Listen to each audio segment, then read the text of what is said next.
ஆண்டவர்கிட்ட இடம் பிடிக்கணும்னு நினைச்சோம். வெரி குட், நினைச்ச மாதிரி கிடைச்சிருச்சு. மோட்சத்துல இடம் பிடிக்கணுமா இல்லையா? இயேசு எனக்காக ரத்தம் சிந்திட்டாரு, இனிமே எனக்கு ஒரு பிரச்சனையும் இல்லைன்னு நம்ம சொல்லக்கூடாது. அவர் போன வழியில நீங்க போகணும். இப்ப எதை பார்த்து இயேசுவை தூயவர்னு சொல்றோம்? கல்வாரி மலையில அவர் ஏறி கரங்களை விரித்து ரத்தத்தை சிந்தி இந்த பூமியை தூய்மைப்படுத்தினார் பார்த்தீங்களா? அதுலதான் நம்ம ஆண்டவரை பார்த்து சொல்றோம், தூயவர் தூயவர் தூயவர், வான் படைகளின் கடவுளாம் ஆண்டவர். உன் செயல்பாடு எல்லாமே தூய்மையா இருக்கணும். நீங்க ஒரு இடத்துல வேலை செய்றீங்க, அங்க எல்லாரும் அட்ஜஸ்ட் பண்ணி போறாங்க, தவறு செய்யறாங்க, ஒரு பாவம் பண்றாங்க. நீங்க அப்படி செய்யக்கூடாது. அதனால உங்களுக்கு துன்பம் வரும். அதை பற்றி நமக்கு கவலை இல்லை. துன்பத்தை எதிர்கொள்ளணும், தாங்கி கொள்ளணும். ஆண்டவர் உங்களுக்கான பதிலை அதுக்கு கொடுப்பாரு. ஆண்டவரே, இந்த துன்பத்தை உங்களோடு கூட நான் பகிர்ந்து கொள்கிறேன், உங்களுக்கு நான் கிஃப்டா கொடுக்கிறேன். இதோ நான் இப்படிப்பட்ட துன்பத்தை வீட்டில் சந்தித்து கொண்டு இருக்கிறேன். நோயினால இருக்கலாம், மனிதர்களால் இருக்கலாம், உறவுகளால் இருக்கலாம், பணி செய்கிற இடத்துல இருக்கலாம். எப்படிப்பட்ட துன்பமா இருந்தாலும் பரவாயில்ல, அது நன்மை செய்து துன்புறுகிற காரியமா இருக்கணும். நீங்க போய் வாயை விட்டு எதையாவது கன்றாவிய பேசி அதனால ஒரு பிரச்சனை நீ மாட்டிக்கிட்டீன்னா, பேதுரு சொல்றாரு, நீ போய் திருடனா இருந்து அதனால துன்பம் வந்தா, கொலகாரனா இருந்து அதனால துன்பம் வந்தா, அது கடவுளுக்கு வேண்டாம். அவமான துன்பம் வேண்டாம். நன்மை செய்து துன்புறுகிற பிள்ளைகளுடைய துன்பங்கள் ஆண்டவருடைய திருமுன் எழுந்து பிரகாசித்துக் கொண்டிருக்கிறார். எல்லோரும் இரு கைகளை மேலே உயர்த்தி, வல்லவரே உம்மை ஆராதிப்பேன் பாடுவோம். நல்லவரே உம்மை ஆராதிப்பேன். கைகூப்பி தலை வணங்கி, நிலையான புகழுக்குரிய தூய்மை மிகு நற்கருணைக்கு எல்லா காலமும் ஆராதனையும் புகழும் ஆட்சியும் உண்டாக கடவது. மீண்டுமா எல்லோரும் இரு கைகளை மேலே உயர்த்தி, காண்பவரே உம்மை ஆராதிப்பேன்,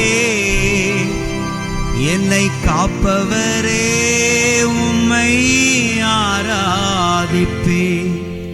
கைகூப்பி தலை வணங்கி, நிலையான புகழுக்குரிய தூய்மை மிகு நற்கருணைக்கு எல்லா காலமும் ஆராதனையும் புகழும் ஆட்சியும் உண்டாக கடவது.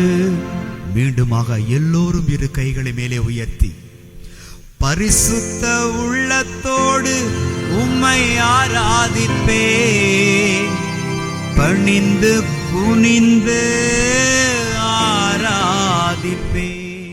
கைகூப்பி தலை வணங்கி, நிலையான புகழுக்குரிய தூய்மை மிகு நற்கருணைக்கு எல்லா காலமும் ஆராதனையும் புகழும் ஆட்சியும் உண்டாக கடவது.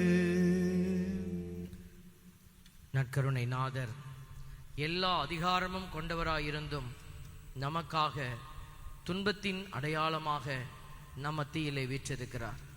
தூய்மையின் அடையாளம் ஆண்டவருடைய அடையாளம். துன்பத்தின் வழியாக நீ தூய்மை அடைய முடியும் என்பதை அடையாளப்படுத்தும் நற்கருணையினுடைய பிரசன்னம். எழுந்து நின்று இவரை ஆராதித்து துதித்து பாடுவோம். ஆண்டவரே என் தேவனே, உமக்கே ஆராதனை. அப்பா உமக்கே ஆராதனை. கைகளை மேலே உயர்த்தி அசைத்து, ஆண்டவரே என் தேவனே, உமக்கே ஆராதனை. அப்பா உமக்கே ஆராதனை. கைகளை தட்டி